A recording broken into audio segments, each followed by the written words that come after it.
रात 8 बजे के बुलेटिन के साथ मैं हूं दिव्या और आइए नजर डालते हैं अभी तक की 8 बजे की सबसे महत्वपूर्ण खबरों पर।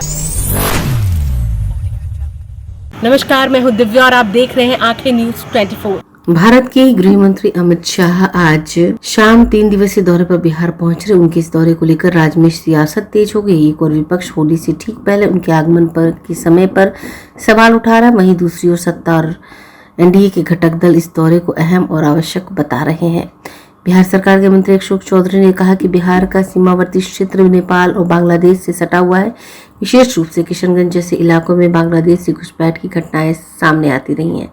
उन्होंने दावा किया कि आधार कार्ड और मतदाता सूची की संख्या में अंतर भी देखने को मिला है, जो गंभीर चिंता का विषय है।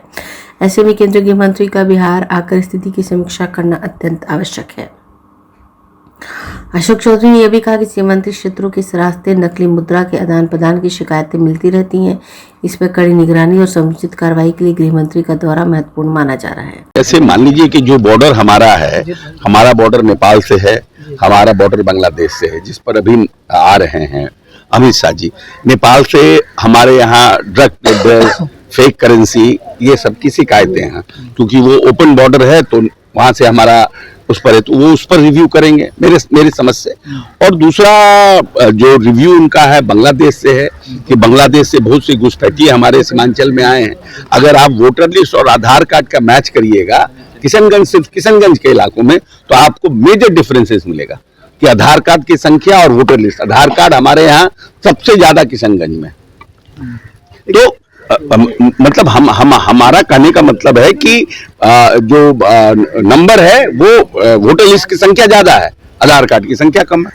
तो हम अगर बिहार में, अगर हमारे भारत में हम अपने जो हमारे घर के मुसलमान हैं, हमारे पास जो भी हमारे पास हिंदुस्तान का स्ट्रेंथ है, जो हमारे पास अभी सरकार के पास ऐसी कोई मतलब लोग बोल रहे हैं अपने अपने तरीके से मीडिया और प्रेस के माध्यम से, लेकिन अभी कोई ऐसा कोई सीरियस थॉट सरकार के पास अभी तत्काल कोई लंबित नहीं है। चला है, जीविका दीदियों ने कहा है, स्कूल के माध्यम से हुआ है, ऐसा नहीं है। विभिन्न कार्यक्रमों की जागरूकता चली है, लेकिन ये तो सतत चलने वाला प्रयास है ना। देखिए, ऐसा है ना कि ये कोई सरकार की कभी कोई नियत नहीं होती है, क्योंकि एंड ऑफ द डे हमको सबसे वोट मांगने के लिए जाना पड़ता है।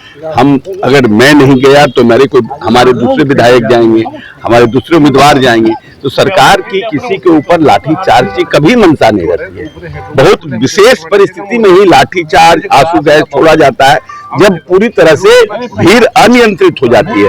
कोई ये भावना नहीं है कि कोई दफादार चौकीदार पर सरकार लाठीचार्ज करे, वो लोग सरकार को सहयोग में है, लेकिन हल्का अपना अपना तरीका होता है। उसमें भी हर तरह के नेता होते हैं, कुछ असामाजिक तत्व घुस जाते हैं जो स्थिति को अनियंत्रित कर देते हैं। लेकिन सरकार की जवाबदेही है कि लॉ एंड ऑर्डर को मेंटेन रखने के लिए वो अपना उसका एक एसओपी बना हुआ है, उस पर वो गलत है। देखिए, आप मानवीय, आपको किसी पर गुस्सा नहीं निकालना है, आपको नियंत्रित करना है। और अगर किसी व्यक्ति ने इस तरह से किया है तो हम समझते हैं कि जो यहाँ पर जो पुलिस के अधिकारी होंगे उसको देखेंगे। सरकार का ये निर्णय है कि इनको अगर हम अगर हम तालाब के किनारे कोई हैं, रोड के किनारे कोई हैं और वैसे लोग विस्थापित होते हैं, तो उनको हम दूसरा जगह उपलब्ध कराएंगे। वैकल्पिक व्यवस्था के उनके घरों को तोड़ दिया गया, वहाँ पर आवास, सरकारी आवास बना हुआ था, उनका बिजली मिल रहा था। नहीं, वो डोंट वरी, वो होगा वर्कआउट। नमस्कार, मैं हूं दिव्या और आप देख रहे हैं आंखें न्यूज 24। चौकीदार दफादार मामले में को लेकर लोक जनशक्ति पार्टी ने सख्त रुख अपनाया। पार्टी ने साफ कहा कि वर्षों से चली आ रही प्रक्रिया से किसी भी कीमत पर समझौता नहीं किया जाएगा। चौकीदार दफादारों का आंदोलन और उनकी मांगे पूरी तरह जायज है, उन पर कोई समझौता स्वीकार नहीं होगा। पार्टी का कहना है कि जिन पुलिसकर्मियों ने चौकीदार दफादारों पर लाठीचार्ज किया, उनके खिलाफ निष्पक्ष जांच कर सख्त कार्रवाई की जानी चाहिए। मांगों को पूरा करने के लिए पार्टी प्रमुख चिराग पासवान हर हद तक जाने को तैयार है। शराबबंदी कानून पर भी टिप्पणी। पार्टी ने कहा, शराबबंदी कानून लागू होने के बावजूद शराब की उपलब्धता दुर्भाग्यपूर्ण है। इस पर पुलिस प्रशासन को कड़ी कार्रवाई करनी चाहिए। देखिए, पहले से हमारे नेता, चौकीदार दफदार मामले में हम लोग की ये लगातार रही है मांग कि पहले से जो प्रक्रिया चलती आ रही है किसी भी कीमत पे उससे समझौता हम लोग नहीं करेंगे और हमारे नेता का दिशा निर्देश है। और हम लोग कई जिला में बहाली निकली उसको स्थगित हम लोग करवाए।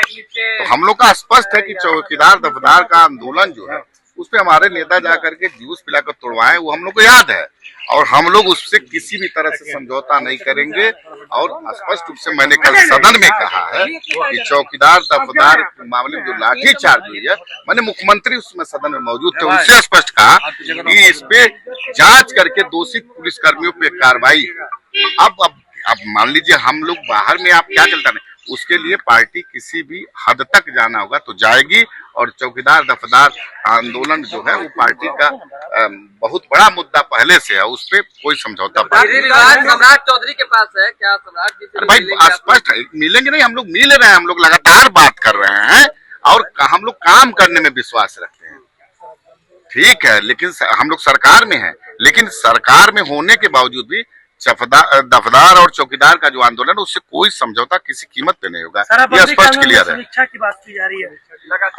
आपके नेता ने कहा कि जहरीली शराब मिल रही है। अरे भाई जहरीली शराब मिल रही है, हम इस पे हमारे नेता कई बार जा करके दुख सुख में लोगों के पहुंचे हैं, मृत्यु पे मिलना दुर्भाग्यपूर्ण। समीक्षा होना, मैं 16 में भी मिलने था और उसमें हम लोग शपथ लिए थे, लेकिन मैं स्पष्ट कर रहा हूँ कि अगर मिल रहा है तो ये दुर्भाग्य है।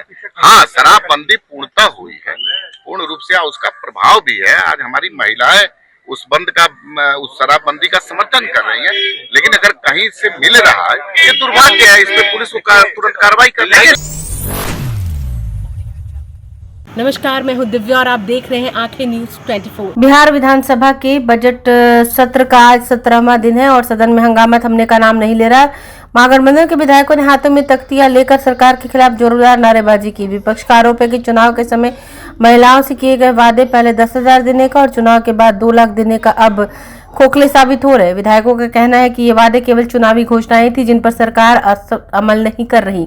इसी मुद्दे को लेकर आज सदन में तीखी नोकझोंक और विरोध देखने को मिला। राजद विधायक रणविजय साहू ने सरकार पर सीधा हमला बोलते हुए कहा कि महिलाओं से किया गया वादा झूठा निकला और सरकार की कथनी करने में बड़ा फर्क है। वहीं भाकपा माले विधायक संदीप सौरभ ने कहा कि अगर सरकार के खजाना खाली हो गया है तो उसे जनता से माफी मांगनी चाहिए। सरकार ने वादा किया था महिलाओं को, 94 लाख गरीब महिलाओं को चिन्हित किया था कि ये गरीब है और सदन में वक्तव्य है सरकार का कि मैं महिलाओं को रोजगार के लिए 2-2 लाख रुपया देने का काम करेंगे।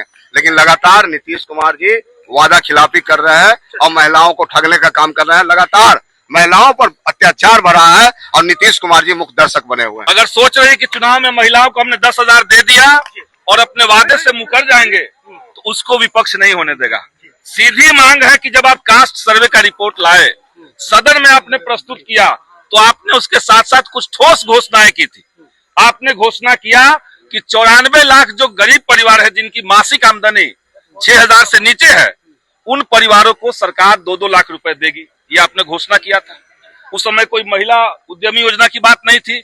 आपने ठोस कहा कि हम 94 लाख परिवार जो कास्ट सर्वे में 6,000 से कम की आमदनी वाले मासिक हैं, उनको हम 2-2 लाख देंगे। आपने जब कह दिया, आप डबल इंजन की दावा करते हैं, इसके बावजूद उन परिवारों को अभी तक पैसा नहीं मिला। मात्र 40,000 परिवारों को वो भी 50,000 रुपया मिला, कहाँ 94 लाख की बात। तो ये हम लोग मांग सरकार से करते हैं और उसी सदन में आपने घोषणा किया था कि हम बिहार में आरक्षण का दायरा बढ़ाएंगे। देश के कई राज्यों में आरक्षण का दायरा बढ़ा हुआ है। आरक्षण अगर संविधान कहता है, संसद कह रहा है कि 50% से ऊपर आपको लाना है तो 9वीं अनुसूची में शामिल करवाइए, जैसे तमिलनाडु का है। तो आप उस वादे को भी नहीं निभा रहे हैं और इस वादे को भी नहीं निभा रहे हैं। ये सीधा खजाना खाली है। जब खजाना खाली है तो इसकी जिम्मेदारी तो किसी की होगी। खजाने का पैसा अगर गायब है तो कोई ना कोई तो लेके गया होगा। कौन लेके गया है? 70,000 करोड़ रुपए का सीएजी कह रहा है कि रिपोर्ट नहीं सरकार के पास है।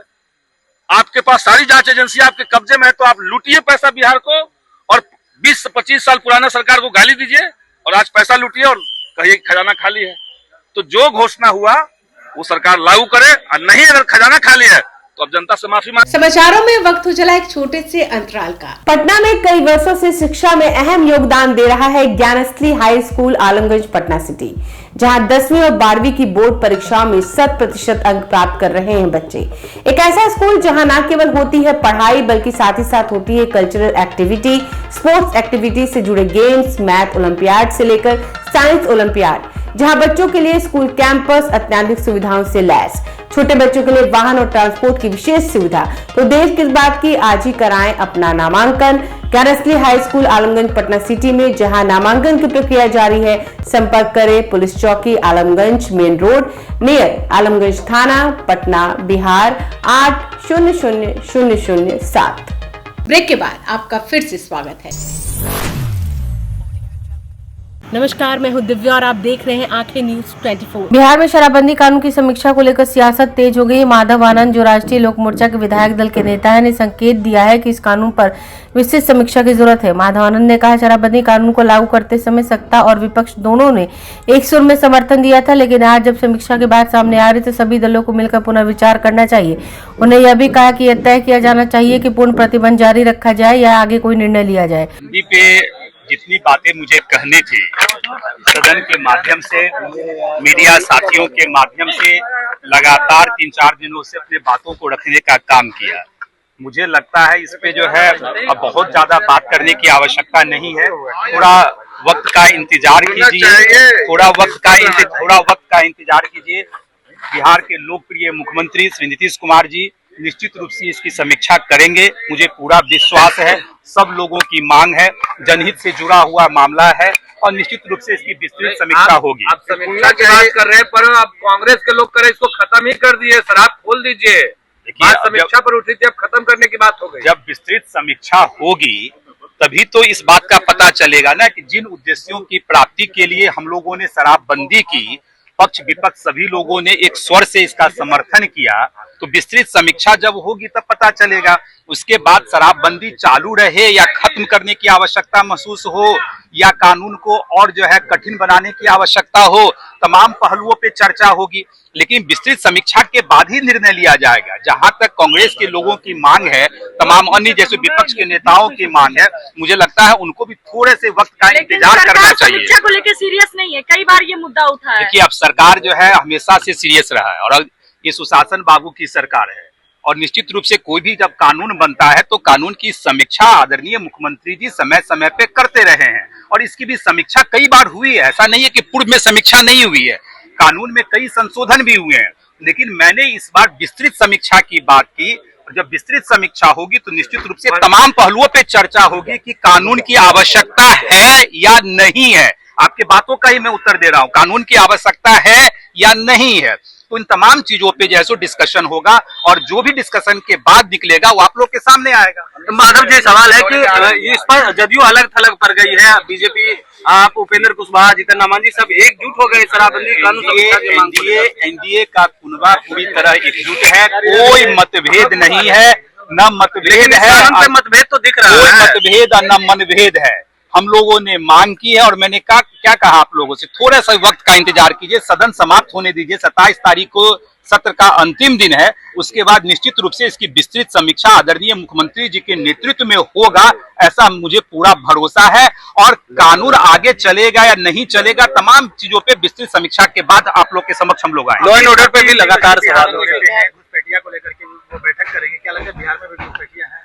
देखिए, आदरणीय गृह मंत्री जी तो लगातार जो है एक भी लोग या एक भी इस तरह के लोग, उपद्रवी तत्व के लोग या इलीगल माइग्रेंट जो होते हैं, घुसपैठिए जो होते हैं, अपने जो है सीमा में प्रवेश न करे, भारत की सीमा में प्रवेश न करे, इसके लिए आदरणीय गृह मंत्री जी हमेशा लगातार से काम करते आ रहे हैं। और निश्चित रूप से बिहार में भी घुसपैठियों का तो मामला है ही, उसको चिन्हित करके कैसे जहां से आए हैं उसको वापस भेजने का काम किया जाए, इस पे सरकार गंभीर है, बिहार सरकार भी गंभीर है और केंद्र सरकार भी गंभीर है। बिहार के संसाधन और भारत के संसाधन पे हम लोगों का अधिकार है। जो घुसपैठिए आके यहाँ घुस के इलीगल तरीके से रह रहे हैं और आधार कार्ड से लेके तमाम तरह की चीजें बना के यह साबित करने की कोशिश में लगे हुए हैं कि हम यहाँ के नागरिक हैं, ऐसे व्यक्तियों को चिन्हित कर केंद्र सरकार और बिहार सरकार निश्चित रूप से जहां से आए हैं उनको वहां भेजने का काम करेगी। नमस्कार, मैं हूँ दिव्या और आप देख रहे हैं आंखें न्यूज 24। केंद्र की नरेंद्र मोदी सरकार ने बिहार को बड़ा तोहफा दिया है। मोदी सरकार ने पंडित दीनदयाल उपाध्याय से पटना तक तीसरी एवं चौथी के लाइन के निर्माण को हरी झंडी दे दी। नई रेल लाइन से बिहार के लोगों को काफी फायदा होगा। केंद्रीय कैबिनेट ने मंगलवार को पुनारक से किऊल के बीच 50 किलोमीटर लंबी तीसरी और चौथी लाइन के निर्माण को मंजूरी दी। इसके निर्माण पर 2268 करोड़ रुपए खर्च का अनुमान है। इस परियोजना को 3 साल में पूरा करने का लक्ष्य है। डीडीयू से झाझा तक 400 किलोमीटर में 17,000 करोड़ रुपए के से तीसरी और चौथी लाइन बनती है। इसके लिए चरणवार स्वीकृति दी जा रही है। पुनारक से किऊल के बीच तीसरी चौथी रेल लाइन का फैसला उसी का हिस्सा है। दोनों की कुल लंबाई 115 किलोमीटर होगी। किऊल नदी के साथ ही 14 जगहों पर बड़े पुल का निर्माण होगा। इसके अलावा 18 पुल और 62 छोटे पुलिया के साथ 4 लेवल क्रॉसिंग भी बनेगी। इसके बनने पर माल ढुलाई में सालाना 350 करोड़ की बचत होगी। डीडीयू से किऊल तक तीसरी और चौथी और किऊल से झाझा के बीच सिर्फ तीसरी लाइन का निर्माण होना है। पूरे निर्माण कार्य को कई चरणों में बांटा गया है। इसमें डीडीयू दानापुर, दानापुर फतुहा, फतुहा बख्तियारपुर, बख्तियारपुर पुनारक, पुनारक किऊल और किऊल झाझा जैसे छोटे छोटे रेलखंड हैं।